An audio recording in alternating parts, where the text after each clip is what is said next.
말씀 한번 같이 살펴보겠습니다. 마귀의 참소대 성령의 책망. 마태복음 6장 26절에서 27절 말씀 같이 읽겠습니다. 시작. 공중의 새를 보라. 심지도 않고 거두지도 않고 창고에 모아들이지도 아니하되 너희 하늘 아버지께서 기르시다니 너희는 이것들보다 귀하지 아니하냐. 너희 중에 누가 염려함으로 그 키를 한 자라도 더할 수 있겠느냐. 아멘. 여러분, 염려하고 두려워하지 않는 것, 사실 이건 저한테는 거의 불가능한 명령과 같습니다. 여러분, 염려를 하지 말아야지, 두려워하지 말아야지 하면 염려할까 봐 염려하게 되고 두려워할까 봐 두려워하게 됩니다. 염려와 두려움의 그 부정적인 결과에 대해서 성경이 많이 말하거든요. 염려하면 이렇게 되고 두려워하면 이렇게 된다는 걸 보면 볼수록, 배우면 배울수록 염려할까 봐 진짜 염려하고 두려워할까 봐 두려워하게 되는 무한 루프에 빠지게 됩니다. 예수님은 염려하지 말라, 두려워하지 말라라고 말씀하시며 염려하지 않고 두려워하지 않을 수 있는 그 버튼에 대해서 선명히 말씀하셨어요. 뭐냐면 바로 들에 핀 백합화보다 공중에 나는 새보다 너희가 훨씬 더 귀하지 않냐. 거기서 말하는 들에 핀 백합화, 하늘 나는 새는 하나님의 모든 영광으로 입힌 존재들입니다. 여기서는 하나님의 존귀와 존엄을 말합니다. 하나님이 존엄케 한 모든 것을 한번 생각해 보세요. 그리고 솔로몬보다 더 존엄하다 그랬어요. 하나님이 존엄케 한 모든 것들을 생각해 보세요. 그보다 너희가 더 존엄하지 않냐. 아멘. 히브리서에서 여러분 천사들이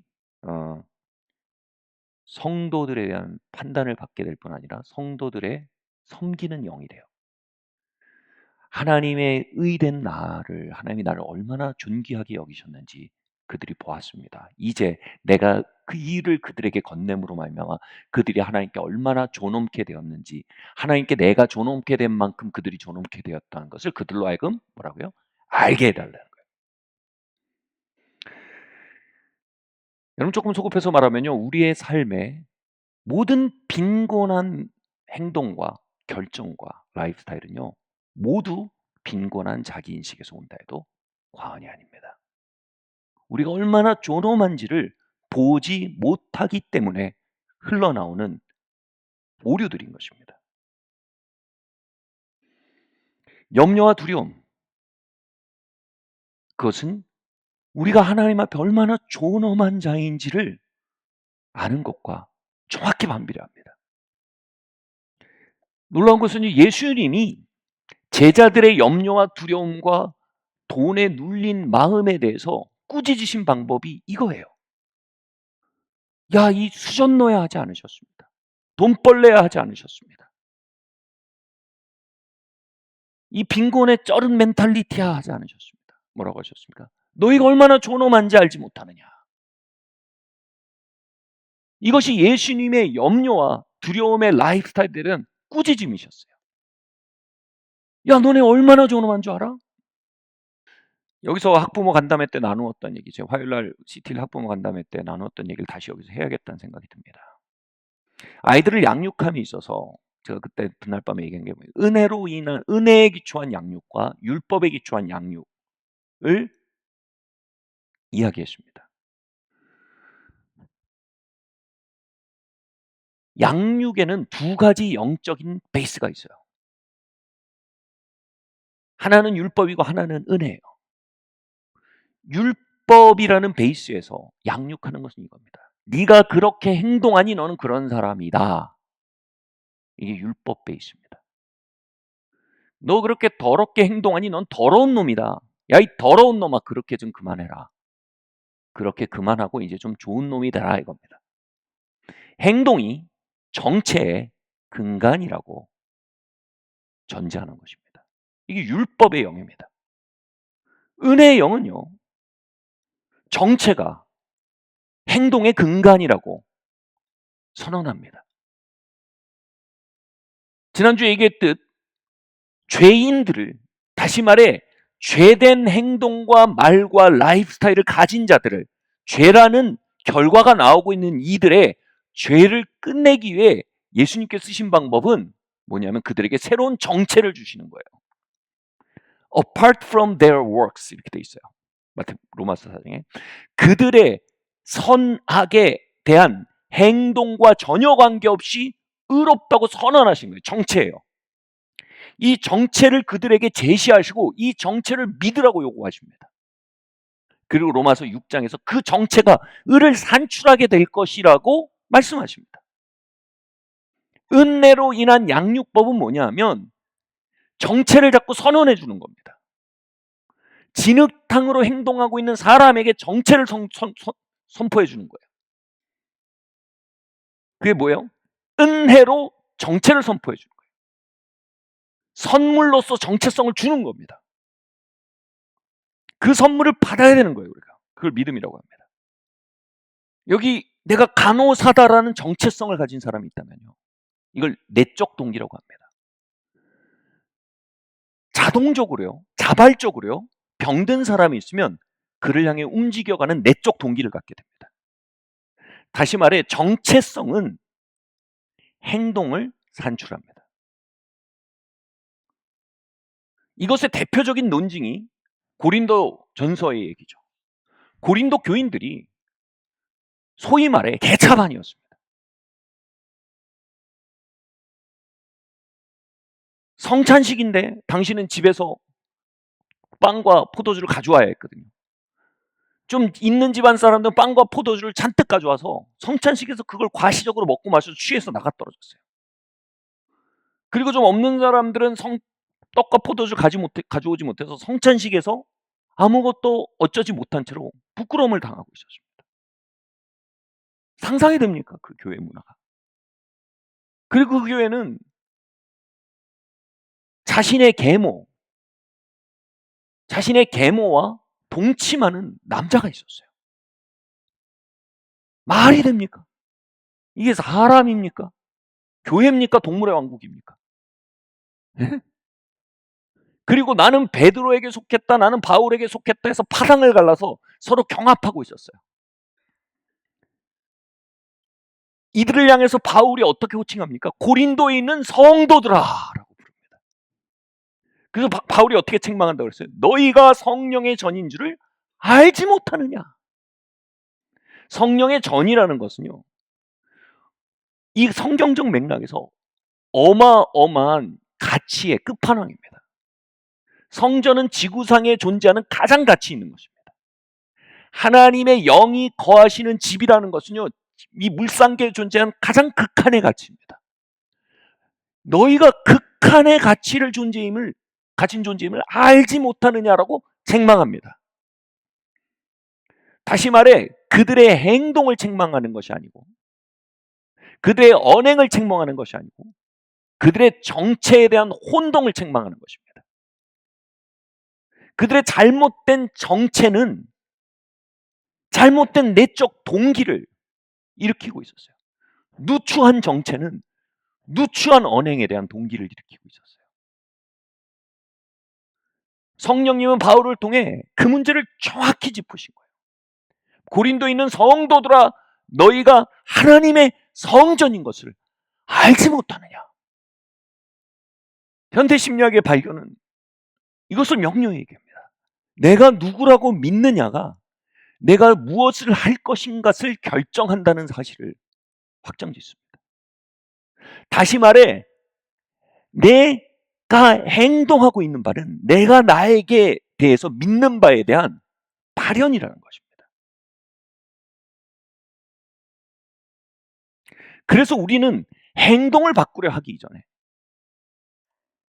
행위로 의로워지려 하기 이전에, 행위로 괜찮은 사람이 되려 하기 이전에 값없이 의롭다 하시는 그분의 선언에 부딪혀 그분의 선물로 주신 충격적인 우리의 정체를, 은혜로 주신 충격적인 정체를 우리의 것으로 받아들여야 합니다. 그냥 받아들이는 게 아닙니다. 이전에 있던 그 남루한 정체를 부서뜨려야 합니다. 이전에 있던 그 빈곤한 자기인식을 박살내야 합니다.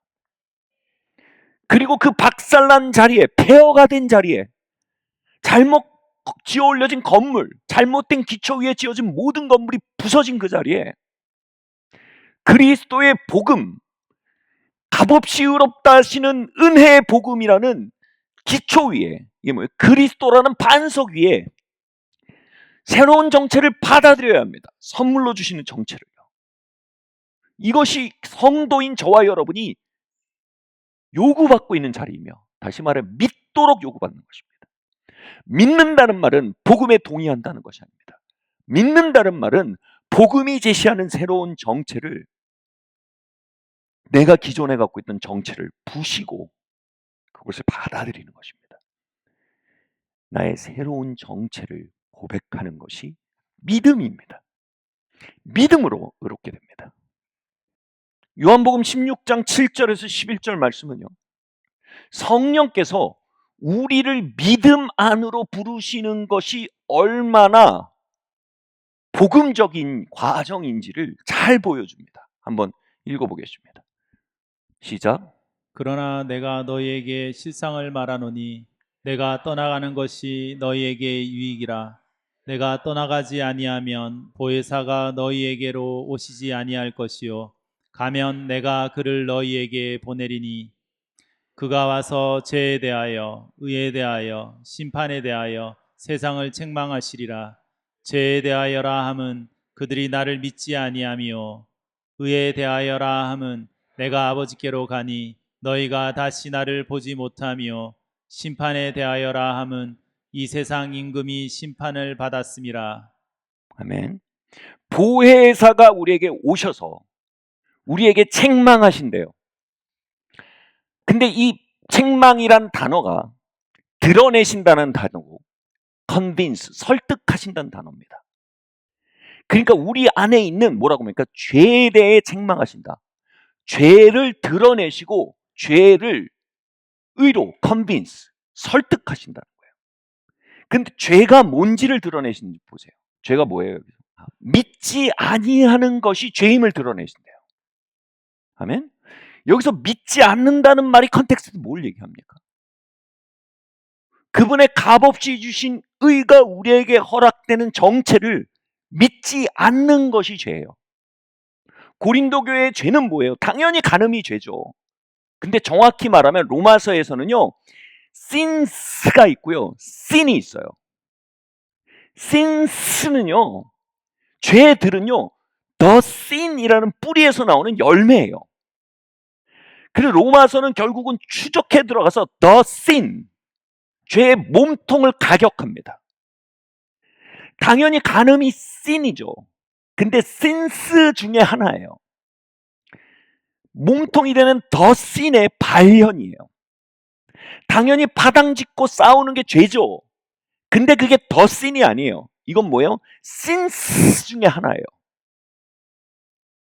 당연히 막 흥청망청해서 막 다른 사람들 막 부끄러움을 주고 막 자기가 막 이 성스러운 자리를 자기가 자기 에고를 위해 독식하는 거 죄죠.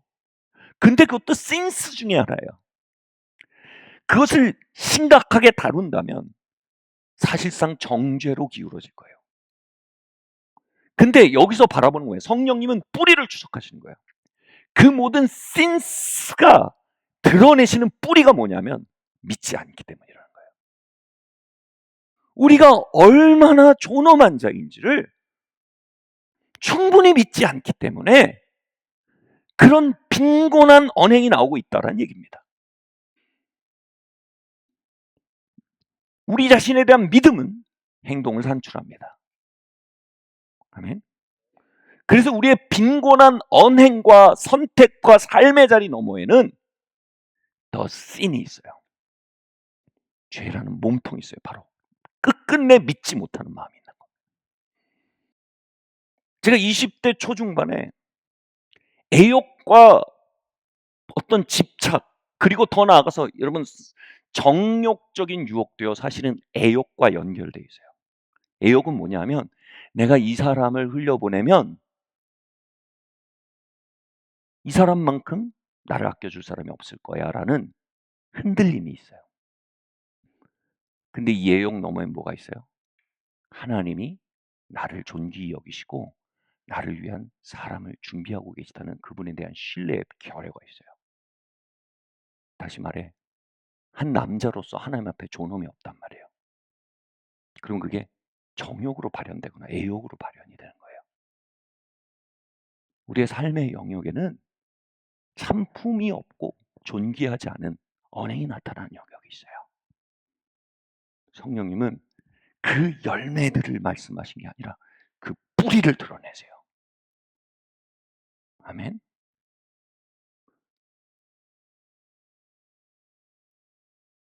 말씀으로 속지 마라 형제들아.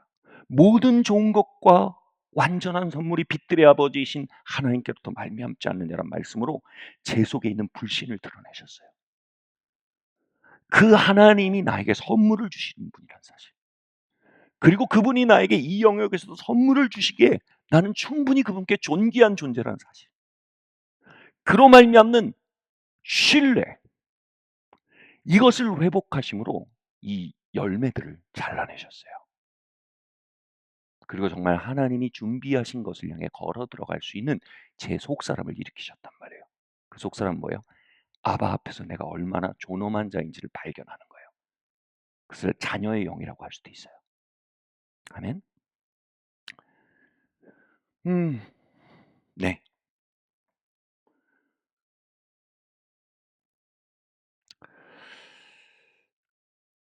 우리의 삶에 누추한 행동이 잡초처럼 나오는 영역들이 있습니다. 성령님은 그 영역의 뿌리를 드러내시고 오늘도 책망하십니다. 제가 외국에 자주 나가서 다양한 사람들과 교제하게 됐던 때입니다. 30대 초반 때였습니다. 저는 자꾸 숨고 피하게 됐어요. 한 달 동안 어떤 종류의 이제 스쿨에 들어가 있었는데 다 예수님의 제자들이었고 선교사님들이었고 사역자들이었어요. 그런데 거기서 저는 자꾸 누추하게 행동했어요. 자꾸 나는 그들 앞에 서면 내가 왜 이렇게 누추하게 행동하는지 보면 그 놈이 뭐냐면 제가 이 백인들 사이에서 내가 동양인이라는 자기인식이 저를 누르고 있는 거예요. 두 번째로 이 유창하게 영어를 잘하는 사람들 앞에서 내가 영어를 떠듬떠듬하니까 내가 굉장히 비지성적인 사람으로, 다시 말해 되게 멍청한 사람으로 느껴졌어요. 그 결과 나는, 그리고 더 나아가서 여기 막 40세 50세 되신 그 경륜을 가진 리더들이 같이 있었기 때문에 제가 30대 초반이었어요. 그 나는 여기서 애숭이라는 생각이 저를 누르고 있었어요. 거기까지 가서 제가 한 첫 주에 한 일은 뭐냐면 쉬는 시간만 되면 기숙사 방에 들어와서 벙커베드에 처박히는 게 제가 하는 일이었어요. 너무 어처구니 없는 빈곤한 언행이 계속 저에게서 나오고 있었어요. 밥을 먹으러 가도 어디 구석에 사람이 안 띄는, 눈에 안 띄는 데가 있나 찾아서 식판 받아가지고 거기서 앉아서 먹는 거예요. 누가 와서 말 걸면 다 들통날 것 같은 거예요.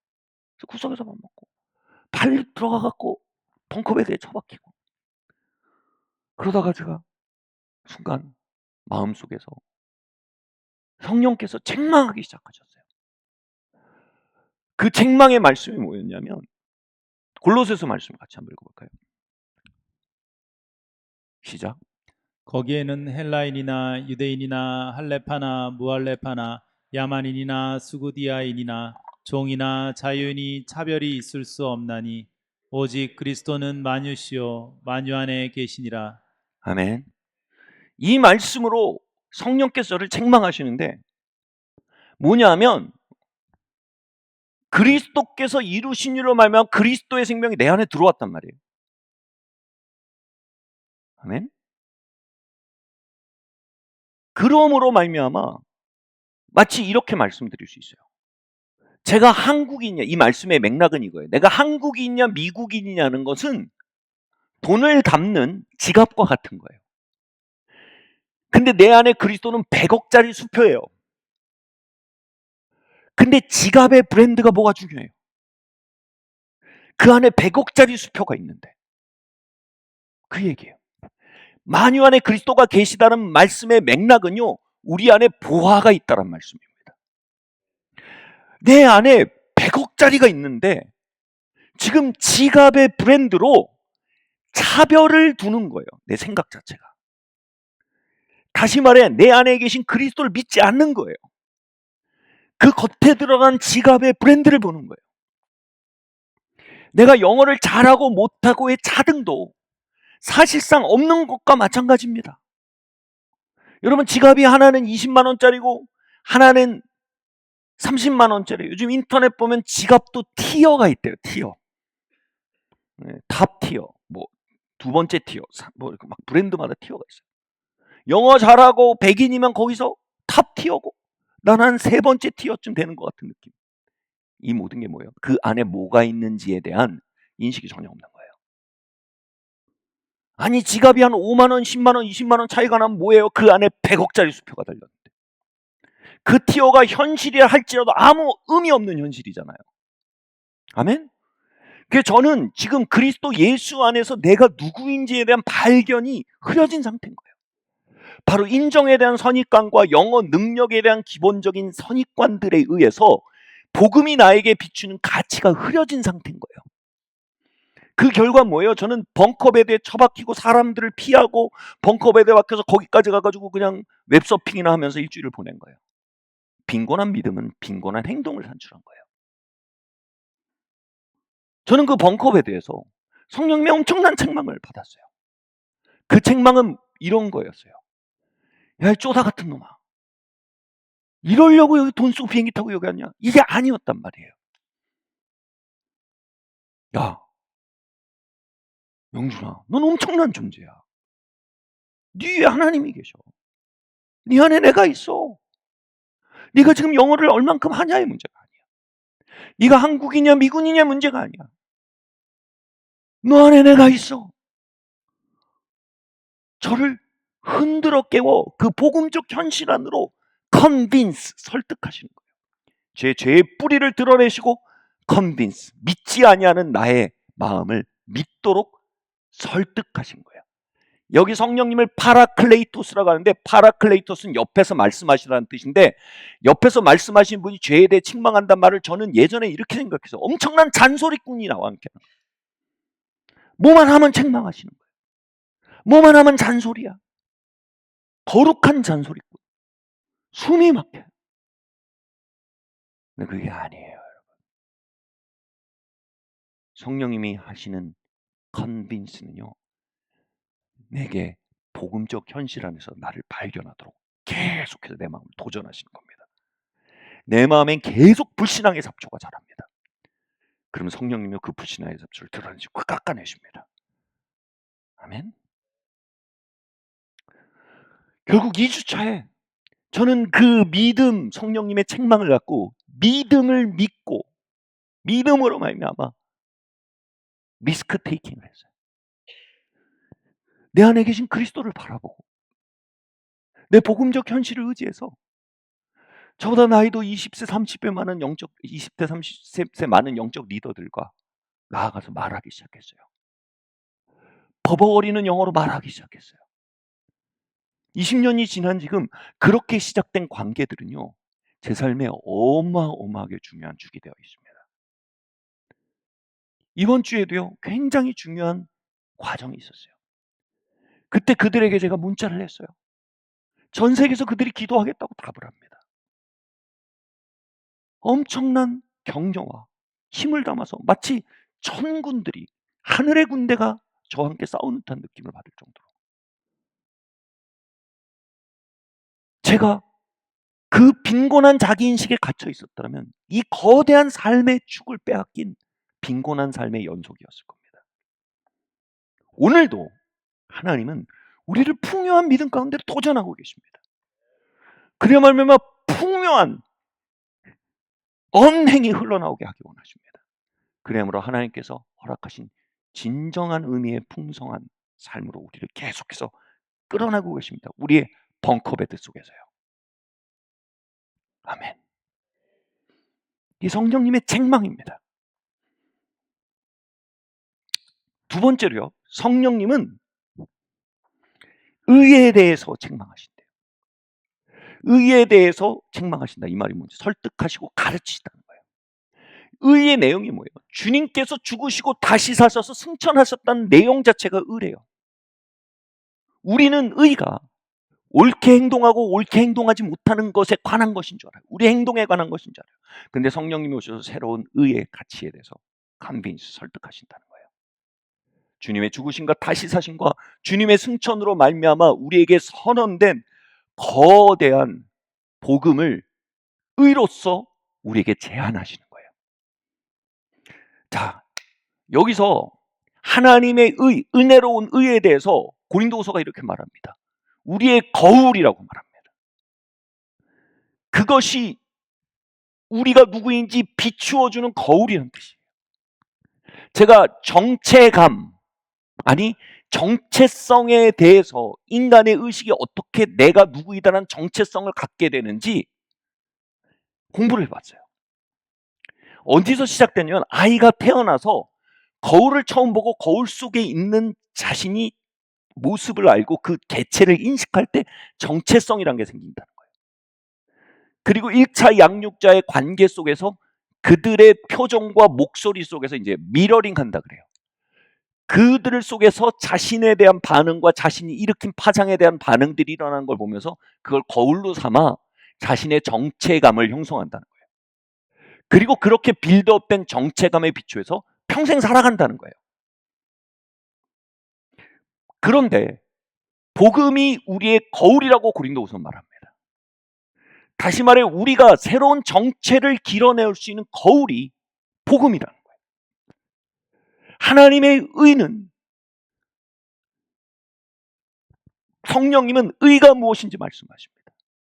다시 말해 그 거울이 우리에 대해서 말하고 있는 바에 주목하고 바라보고 믿는 것이 의입니다. 그것이 의의 근간이에요. 아멘. 요만한 손바닥만한 애가 태어나서 너는 내 사랑하는 딸이다 할 때 그 눈과 목소리를 통해서 자신의 자신됨을 받아들이는 현장이 성경에 말하는 의라는 거예요. 아멘. 우린 그것을 올려다보고 그것을 받아들일 때마다 의로움이 주입된다는 거예요. 성령님은 그것에 대해서 우리를 컨빈스하고 계시다는 거예요. 그 벙커베드 안에서 주님은 저에게 거울을 들이대신 거예요. 이 인종으로 모든 것을 구별짓는 세상의 거울을 세상의 영이 들이대며 너는 한 명의 동양인이야. 영어가 제일 언어가 돼 있는 세상의 기준으로 저에게 들이대며 너는 벙어리야. 저는 그걸 에이지즘이라 그래요. 레이시즘이 아니라 에이지즘. 레이시즘은 인종차별이고 에이지즘은 나이차별이에요. 이 에이지즘의 거리를 대려면서 너는 애야. 그 거울 앞에서 저는 쫄아들기 시작했어요. 이게 뭐예요? 불신이고 저의 죄예요. 그럼 저의 의는 뭐예요? 성령님이 복음을 가져와서 저에게 비추신 거예요. 너는 그리스도 안에 죽었고 그리스도가 네 안에 살아. 이전 것은 일하시 너는 새 것이야. 너의 껍질은 무엇라 말하든 네 안에 그리스도가 있고 그것이 네 안에 보화이고 그것이 네 가치의 근원이야. 아멘. 너는 100억짜리 수표가 담긴 지갑이야. 하고 비춰주신 거예요. 제 의는 뭐예요 그때? 아멘. 이게 제 의예요.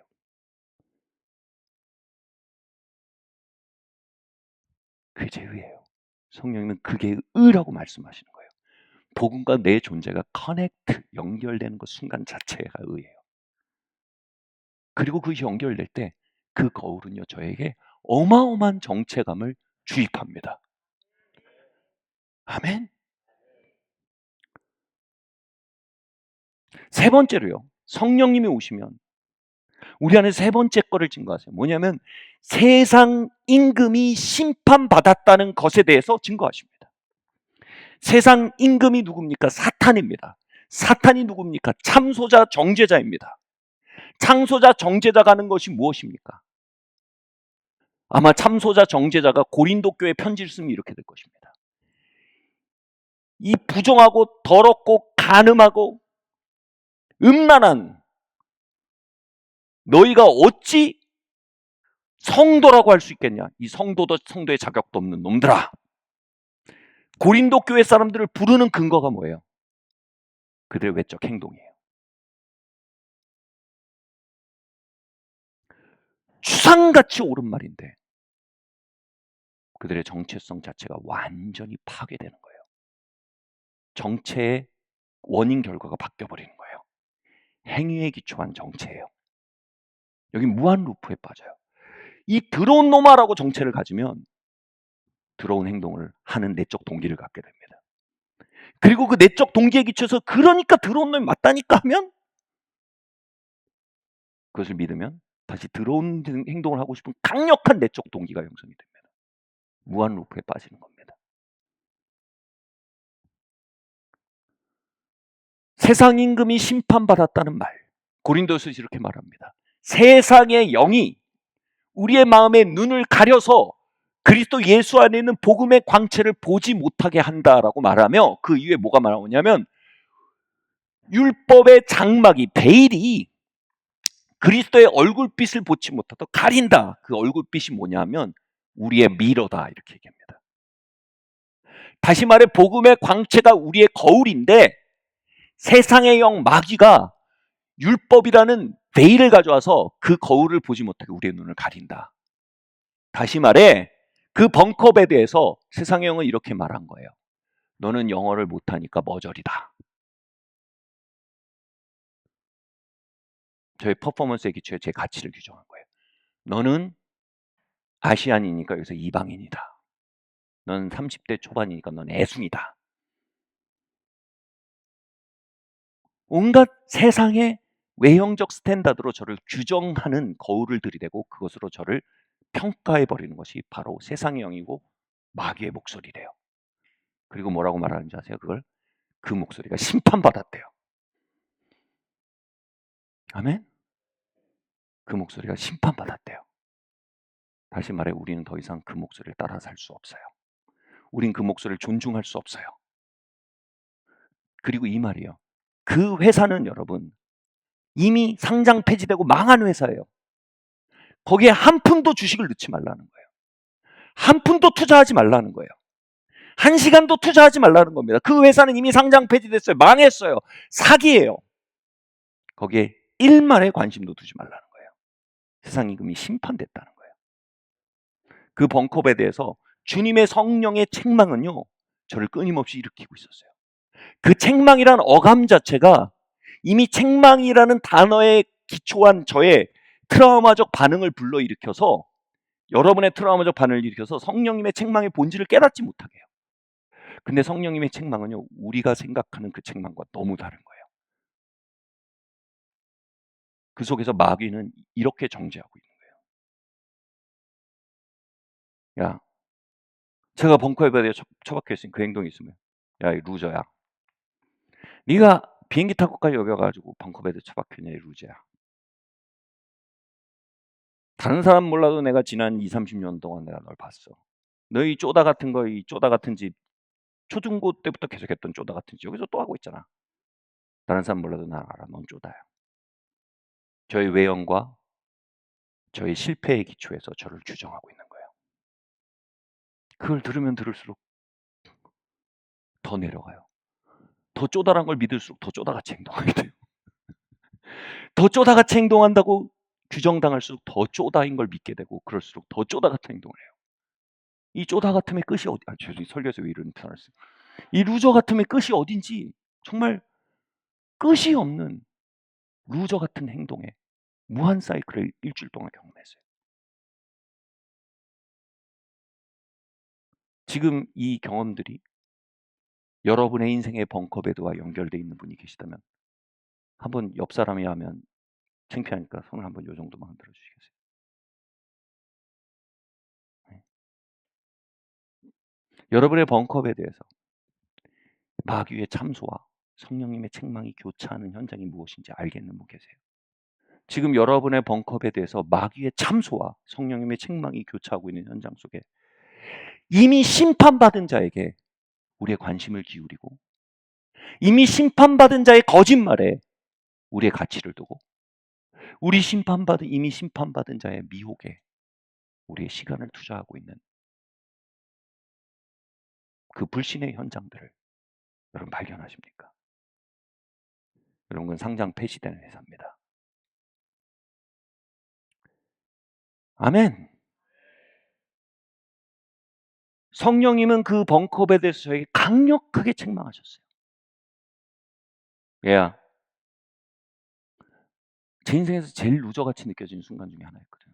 지금 이 순간도 난 네가 눈을 들어 복음의 거울을 보기 바란다. 그 복음의 거울과 함께 말하길 바란다. 그 복음의 거울을 올려다보지 않는 the sin, 불신이라는 죄에서 걸어나오길 바란다. 그리고 그 복음의 거울이 말하고 있는 존엄을 끌어안길 바란다. 아멘. 그리고 그 일에 있어서 아직 완전하지 못해서 갈짓자로 그 길을 가며 세 걸음 앞으로 갔다 뒤걸음 뒤로 갔다가 세 걸음 앞으로 가고 있는 너의 과정 속에 있는 너의 여정을 정죄하는 사단이 책망받은 존재임을 알기 바란다. 그리고 그의 정죄가 거짓말임을 알게 되길 바란다. 아멘. 우리는 완전한 믿음을 아무도 가지지 못했습니다.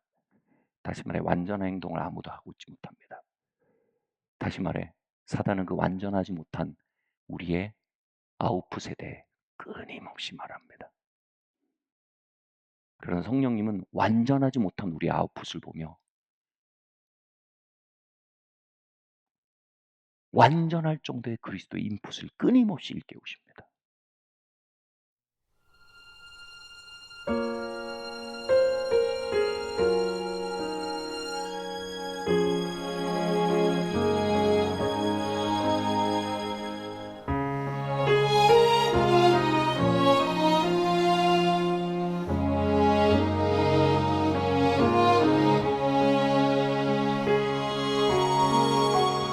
내 주의 보혈은 정하고 정하다 내 죄를 정케 하신 주 날 오라 하신다 약하고 추해도 주께로 나가면 힘 주시고 내 주함을 곧 씻어주시네 내가 주께로 지금 가오니 골고다의 보혈로 날 씻어주소서 날 오라 하심은 온전한 믿음과 또 사랑함과 평안함 다 주려 함이라 내가 주께로 지금 가오니 골고다의 보혈로 날 씻어주소서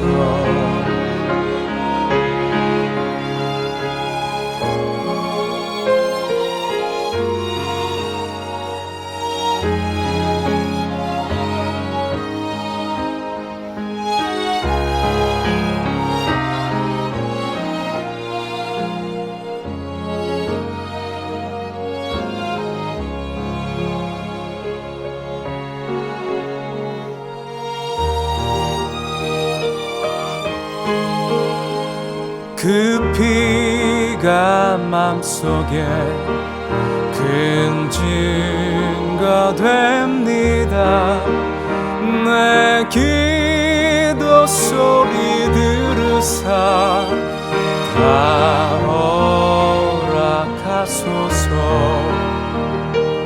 내가 주께 주께로 지금 가오니 골고다의 보혈로 날 씻어주소서. 내가 주께로 지금 가오니 골고다의 보혈로 날 씻어주소서.